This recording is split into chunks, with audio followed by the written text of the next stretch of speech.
नमस्कार दोस्तों, मैं आप सभी के लिए लेके आई हूँ स्टैटिक जीके की बेहद ही महत्वपूर्ण टॉपिक, जिसमें कि प्रमुख अनुसूचियाँ, संविधान के अनुच्छेद और भारत के प्रमुख त्योहारों का रिवीजन करवाया जाएगा। ये क्लास बेहद ही महत्वपूर्ण है। 3 से 4 अंक के प्रश्न इस क्लास से पूछे जाते हैं, तो आप इसे ध्यान से देखिएगा। यदि आप चैनल पर नए हो तो चैनल को सब्सक्राइब अवश्य करें, ताकि आपको नोटिफिकेशन मिलता रहे। कोई भी एग्ज़ाम हो उसमें प्रमुख त्योहारों से 1 नंबर या 2 नंबर के प्रश्न अवश्य पूछे जाते हैं, तो आप ध्यान से देखिएगा। मरु महोत्सव पोखरण ये जैसलमेर का त्यौहार है। मेदराम जात्रा तेलंगाना का है। खजुराहो फेस्टिवल मध्य प्रदेश में मनाया जाता है। पुष्कर फेस्टिवल जम्मू कश्मीर में मनाया जाता है। ऊंट फेस्टिवल बीकानेर में मनाया जाता है। स्पुतनिक गस्टर फेस्टिवल लद्दाख में मनाया जाता है, इसे मुखौटा त्यौहार भी कहते हैं। लोसर फेस्टिवल लद्दाख में मनाया जाता है। लोसांग फेस्टिवल सिक्किम में मनाया जाता है। हेमिस फेस्टिवल लद्दाख में मनाया जाता है। हॉर्नबिल फेस्टिवल नागालैंड का है। मकर विलक्कू त्यौहार केरल में मनाया जाता है, सबरीमाला के मंदिर में। सिग्मो फेस्टिवल गोवा में, यह प्रमुख त्यौहार है गोवा का। वांचुआ फेस्टिवल असम में मनाया जाता है। त्रिशूर पूरम त्यौहार केरल में मनाया जाता है। काला घोड़ा फेस्टिवल मुंबई में। बथुकम्मा फेस्टिवल तेलंगाना में मनाया जाता है, इसे फूलों का त्यौहार भी कहते हैं। थाईपुसम फेस्टिवल तमिलनाडु में मनाया जाता है। फूलडोल महोत्सव शाहपुरा भीलवाड़ा में मनाया जाता है। मांडू फेस्टिवल मध्य प्रदेश में। निमाड़ी मिर्च फेस्टिवल मध्य प्रदेश में मनाया जाता है। धनु जात्रा, रज पर्व और नुआखाई, ये तीनों त्यौहार उड़ीसा में मनाए जाते हैं। अगला है चेरी ब्लॉसम फेस्टिवल, यह शिलांग में मनाया जाता है। हेरात फेस्टिवल जम्मू कश्मीर में। हरेली फेस्टिवल छत्तीसगढ़ में। आप ध्यान रखेंगे, हरेली में छोटी का बड़ी की मात्रा लगी है और छत्तीसगढ़ में भी बड़ी ई की मात्रा लगी है, तो हरेली छत्तीसगढ़ और हरेला उत्तराखंड में। आप इस मात्राओं से ध्यान रखिएगा। जिसमें मात्रा लगी है बड़ी ई की, वो उसमें छत्तीसगढ़ होगा और हरेला में उत्तराखंड। काला नमक चावल महोत्सव सिद्धार्थनगर उत्तर प्रदेश में मनाया जाता है। पोंगल फेस्टिवल तमिलनाडु का है। ओणम केरल में मनाया जाता है। छठ पर्व बिहार में। सरहुल फेस्टिवल झारखंड में मनाया जाता है। ट्यूलिप फेस्टिवल जम्मू कश्मीर का फेमस फेस्टिवल है। वेंता वंदना महोत्सव उड़ीसा में।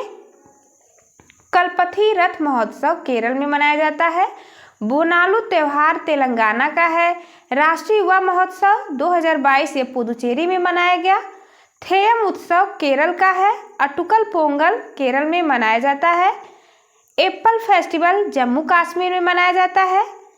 राष्ट्रीय संस्कृति महोत्सव ये राजमहेंद्रवरम आंध्र प्रदेश में मनाया गया।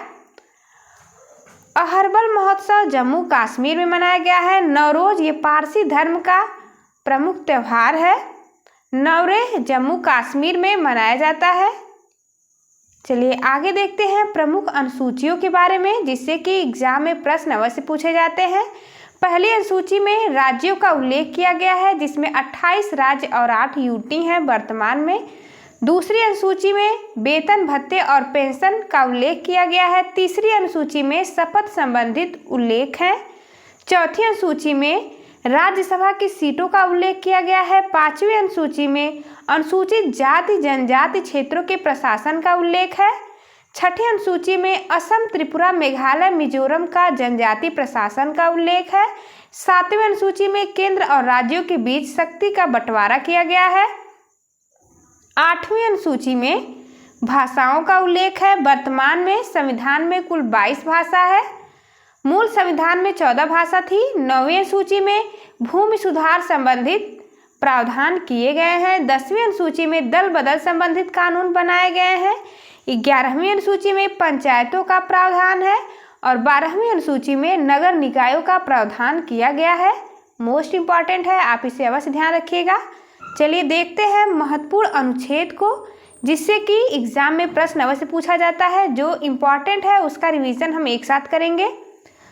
अनुच्छेद 1 में है राज्य और यूटी। 6 से 11 में नागरिकता है। अनुच्छेद 14 में विधि के समक्ष समता है। अनुच्छेद 17 में है अस्पृश्यता का अंत, उपाधियों का अंत अनुच्छेद 18 में है। 19(1)(a) में विचार अभिव्यक्ति की स्वतंत्रता, जो कि मोस्ट इंपॉर्टेंट है, ध्यान रखिएगा। अनुच्छेद 21 में प्राण एवं दैहिक स्वतंत्रता का अधिकार है। 21(a) में शिक्षा का अधिकार मौलिक अधिकार। अनुच्छेद 24 में शोषण के विरुद्ध अधिकार। अनुच्छेद 25 में अंतःकरण की स्वतंत्रता।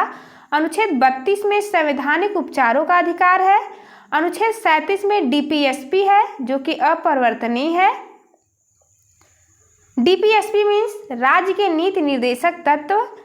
अनुच्छेद 38 में लोक कल्याणकारी राज्य है। अनुच्छेद 39(a) में निःशुल्क विधिक सहायता। अनुच्छेद 40 में ग्राम पंचायत का गठन मोस्ट इंपॉर्टेंट है। अनुच्छेद 44 में समान नागरिक संहिता, जो कि वर्तमान में गोवा में लागू है। अनुच्छेद 47 में पोषण है। अनुच्छेद 50 में कार्यपालिका न्यायपालिका का पृथक्करण है। अनुच्छेद 51 में अंतर्राष्ट्रीय शांति है। अनुच्छेद 51(a) में फंडामेंटल ड्यूटीज यानी मौलिक कर्तव्य है। अनुच्छेद 52 में राष्ट्रपति। अनुच्छेद 53 में राष्ट्रपति की कार्यपालिका शक्ति निहित होती है, यह बताया गया है अनुच्छेद 53 में। अनुच्छेद 54 में निर्वाचक मंडल का है प्रावधान।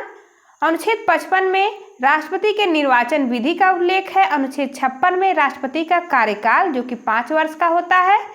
अनुच्छेद 60 में राष्ट्रपति का शपथ है, जो कि CJI शपथ दिलाता है राष्ट्रपति को। अनुच्छेद 61 में राष्ट्रपति पर महाभियोग है।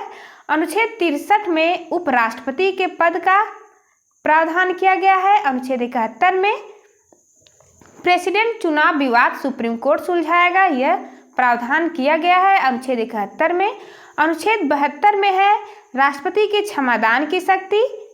अनुच्छेद 76 में अटॉर्नी जनरल का पद है। अनुच्छेद 108 में संयुक्त बैठक का प्रावधान है। अनुच्छेद 110 में धन विधेयक है। अनुच्छेद 112 में वार्षिक वित्तीय विवरण है। अनुच्छेद 123 राष्ट्रपति अध्यादेश जारी करने की शक्ति का प्रावधान है। अनुच्छेद 124 में सुप्रीम कोर्ट संबंधित उल्लेख किए गए हैं। अनुच्छेद 129 सुप्रीम कोर्ट अभिलेख न्यायालय होगा। अनुच्छेद 143 राष्ट्रपति परामर्श ले सकता है सुप्रीम कोर्ट से। अनुच्छेद 148 CAG का पद का विवरण दिया गया है। अनुच्छेद 153 में राज्यपाल का पद है। अनुच्छेद 161 में राज्यपाल को क्षमादान की शक्ति का प्रावधान है। अनुच्छेद 165 में अटॉर्नी जनरल का पद है। अनुच्छेद 213 में राज्यपाल को अध्यादेश जारी करने की शक्ति का प्रावधान है। अनुच्छेद 214 में हाई कोर्ट है। अनुच्छेद 215 में हाई कोर्ट एक अभिलेख न्यायालय होगा। अनुच्छेद 226 में हाई कोर्ट को रीट जारी करने की शक्ति का प्रावधान है। अनुच्छेद 243 से अनुच्छेद 243(o) तक स्थानीय स्वशासन ग्रामीण संबंधी उल्लेख किया गया है। अनुच्छेद 246(a) में GST है। अनुच्छेद 266 में है संचित निधि। अनुच्छेद 267 में आकस्मिक निधि का प्रावधान है। अनुच्छेद 280 में वित्त आयोग का उल्लेख किया गया है। अनुच्छेद 300(a) में संपत्ति का अधिकार कानूनी अधिकार रखा गया है। अनुच्छेद 315 में UPSC है। अनुच्छेद 324 में निर्वाचन आयोग इंपॉर्टेंट है, ध्यान रखिएगा। अनुच्छेद 338 में NCSC है यानी अनुसूचित जाति है। अनुच्छेद 338(a) में NCST यानी शेड्यूल्ड ट्राइब्स यानी जनजाति का विवरण है। अनुच्छेद 343 में राजभाषा का उल्लेख है। अनुच्छेद 352 में राष्ट्रीय आपातकाल। अनुच्छेद 356 में राष्ट्रपति शासन। अनुच्छेद 360 में वित्तीय आपात है, जो कि भारत में अभी कभी लागू नहीं हुआ है। अनुच्छेद 368 में संविधान संशोधन है। यह संविधान के भाग 20 में इसका विवरण दिया गया है, आप ध्यान रखेंगे भाग 20 में संविधान संशोधन है।